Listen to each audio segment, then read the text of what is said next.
Hey guys, so we are going to go through the how to build this ProFurl C350 furler today. We already did a quick parts overview. You can check that out in the description below or above. So right now we have this laid out on the bench. The stay is made to length. We have stepped the mast, figured out the forestay length, so stay is cut, or if you have an existing forestay, use your existing length. So this is how the system's going to go together real quick. This pin goes here. We're going to go through this really fast because we've done a detailed one on the other video. The bottom foil section is going to connect here to this turnbuckle torque tube.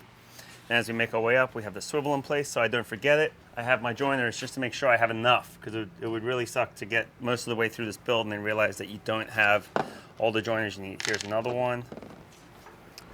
This is the part up top here, another joiner. Now this is where we figure out our stay length, and we went through this in more detail in the parts overview, but this is the top clamp that is going to clamp onto the wire. And you can see there's a small hole in there right now, and this looks kind of funky because I have some washers in here. We're going to show you how we drill this out in a minute to get the correct size. Right now this is far too small. We need to drill out for this 5/16 wire, or 8mm. This is going to clamp to the wire right near the top here, right below the swage fitting, and I actually like to leave about 1/4 to 1/2 inch gap there in case we ever need to really shorten the forestay a lot on the turnbuckle, which would slide this up. So this is going to sit here, and then this top foil extrusion is going to be sitting somewhere just up inside here. But I'm figuring out my length right now, and you saw as we walked up, every foil section was in its place, so it's floating right next to the wire, but exactly as it will be assembled. So now I take this top cap, and it's hard to see in this corner, but I'm going to line this up roughly 1/2 inch from the top of the wire. Then I'm going to take this upper foil section and line it up just below the top cap. It can move up into there, but again, when we shorten the turnbuckle, we might need this room. So I have it a little lower down, and I have it laid next to this other section here. These are all in their place, and with it in the position I want it, I make a mark. So that mark has been made. Now we can go make a quick cut and get that cut to length, and then we can start putting this furler together. So a quick cheat. I know which side of this I want and don't want, and I don't want to confuse the two, so I always just put an X on the piece that I'm going to be discarding.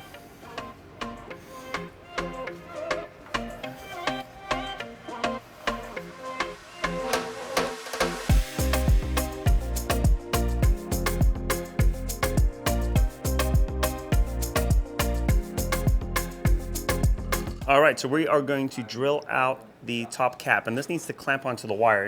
If you imagine two half circles clamping on to a piece of wire, have the same radius on each side that will make contact with all the wire. So say this is, and it's easier to explain this in metric, say this was 8mm wire, which it is, it's 5/16.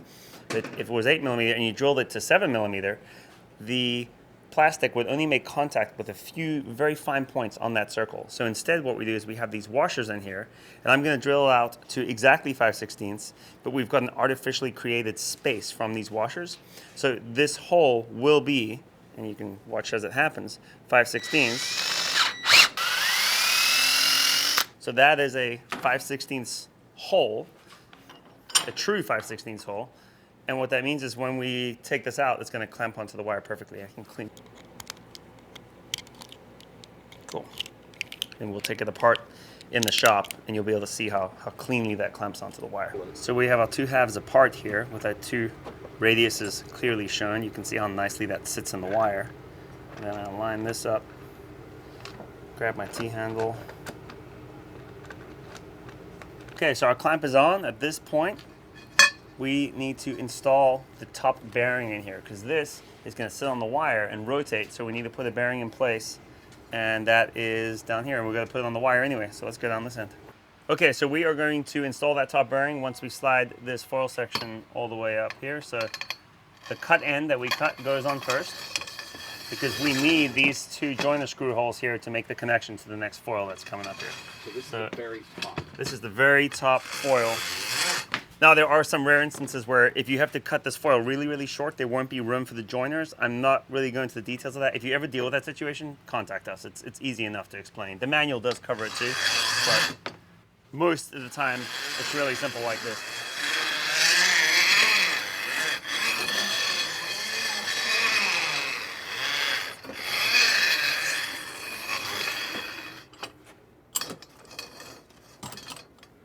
we can start just putting all the foils on. Oh, let me explain that, sorry. So at this point, we've got the top foil on, and now we're gonna take every single full-length foil that we had laid out and start sliding them onto the wire, just one after the other. There's no right or wrong way. They can't be upside down. It's pretty simple.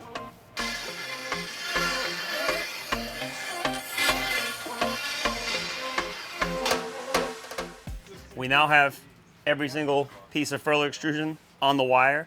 Now we get to start putting joiners, AKA bushings, and they do the same thing. They join the foils, but they also act as a bearing surface. We went through that in the other parts video. Okay, so this is the upper bearing, specifically unique because it has this slot machined into it that this C-washer sits in. We went through this in a fair bit more detail in the parts overview video. Okay, so the way this goes together, this, let me slide these down a bit. This can slide on here really easily. As you can see, there's a big slot. So, plastic bearing in place. I slide this other plastic bearing in place. You can see they have these little ears on them. These ears on each end that locate. So now when I rotate that, it's locked in place. Now you might think, hey, what if it just rotates back? Why wouldn't it fall out? Once it's down inside the extrusions, and we'll be able to show this better on one of the other joiner pieces, but once it's jammed into the extrusions here, or not jammed, they just seat, is what stops these ears being able to rotate, so that plastic can now no longer fall out. Now, if I didn't put this C-washer in place, the bearing would just fall down and get lost inside there. So that's what this thing's job is right here. So that prevents it. And then I have this screw that I am going to run down in here. But I'm going to put a little Loctite on it first.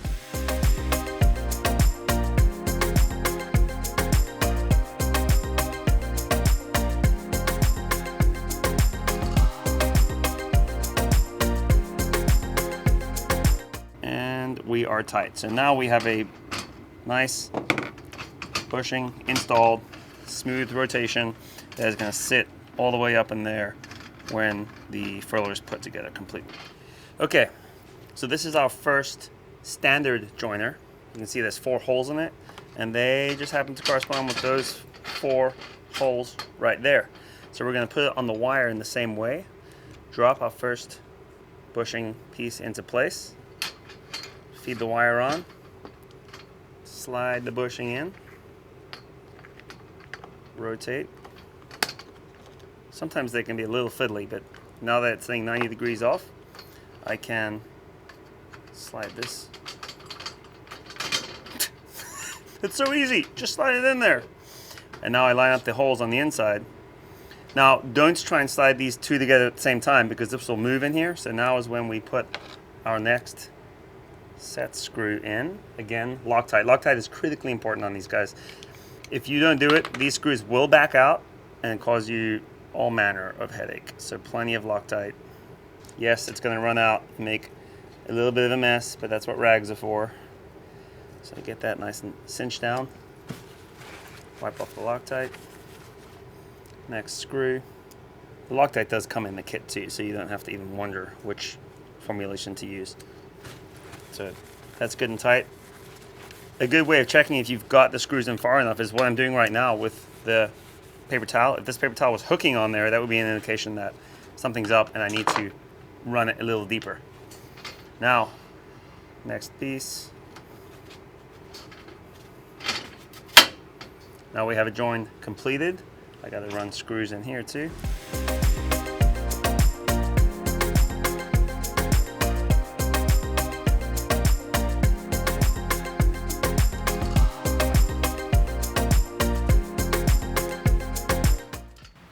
Okay. So now we are at the bottommost bearing. Every other foil piece is connected.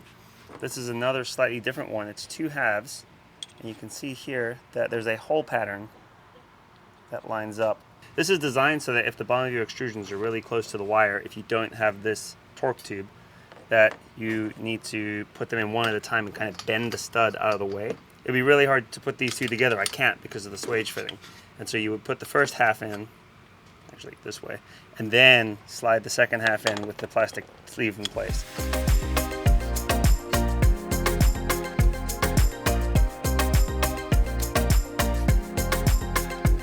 Now I'm going to slide this in place until the holes line up. Ooh, and I went slightly too far.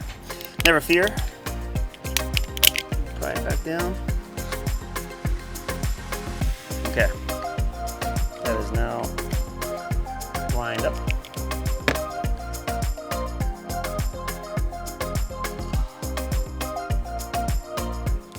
Okay, at this point, this is when you don't want to find out that you forgot to put your head swivel on, the upper swivel. So make sure you get that on. The instructions do tell you when to do it. But if this isn't on right now, you're going to have to take the whole bottom apart again and then put it on and start over again. We need to install the feeder, and that, the Velcro goes through one of the slots. Feeder goes in place. Velcro gets placed back through here. So the Velcro is holding it on, and then I'm gonna put the first half around, second half in place, and now we have a feeder that will fairly feed our sail in, a nice flared edge right there. So now we're at the stage where we have all the foil extrusions connected together and the wire is just poking out the bottom here. This is our turnbuckle torque tube right here, so I'm going to slide this on, and it's going to go a little further than I want it to, so I can connect the wire to the bottom, so the stay, so to speak. So now I have the drum up high enough that we have our turnbuckle stud poking out, and I'm going to connect this carefully without cross-threading it. I can take this off. I don't need this in place right now. In fact, I want it to not be in place. So we measured this with the turnbuckle roughly 2/3 closed. I'm going to leave it a little wider open than that so that we can connect it easily on this boat, and then we'll tighten the turnbuckle up. Threads are even. I have the same amount of thread coming through on each side. These are the link plates that connect the furler to the stay. These are going to be in place right here, held in place by these connections, and so you can see why the drum's going to slide down, and I have that in backwards, like the consummate professional I am. Now the drum can move quite a lot up and down, and I'm specifically not pinning this turnbuckle. If you're putting this thing together for the final time, you want to put your cotter pins in these threads right here, so the turnbuckle can't undo itself. But in our case, we're going to make some adjustments once it's all up, so I'm not doing that. So now this is our toggle to connect the bottom. We did in the other video talk about the importance of having a threaded eye down here instead of a pressed toggle pin, and that allows me to make this connection in this manner. I will tighten these nuts up again properly once the mast is stepped. If you're putting this together permanently, you want to make sure you get a couple wrenches on here and tighten these up. Otherwise, the pin is going to walk from side to side and load up on the threads where it shouldn't. So this pin right here, what does this take, 17? Yeah. So this pin right here is what holds the link plate in place, and it gets given a little half turn to lock it in. So now it is firmly in place. Right here is where we make a final connection that will be transferring the turnbuckle torque to the foil extrusion. So this is going to have screws in it. This is a transfer plate, so to speak. So this is going to slide down in there, line up with those holes, and then I'm going to slide this up. So all three sections are lined up with each other. I can see the holes all the way through to the bottom. I'm going to put one of these screws in place dry. So these screws we don't use Loctite on, because if you ever want to take this furler apart, you're going to have a bad time. So I'm going to use this as a locator, and then we're going to put some Tef gel, which is our favorite little smear paste, on these so that future riggers, maybe even us, can get these out. I'm going to grab it. The magical white paste that stops corrosion. So whenever you have dissimilar metals, we've done some videos on this, but whenever you have dissimilar metals interacting with each other, particularly stainless and aluminum, or titanium and aluminum, aluminum and bronze, stainless and bronze, less so with that one, but any dissimilar metal, corrosion issues are always a potential. So a nice coating on there so that if you ever need to get these screws out, they will come out, and you will need to get these screws out, because that is how you will be able to adjust or service the stay and access the turnbuckle. So that guy's in there.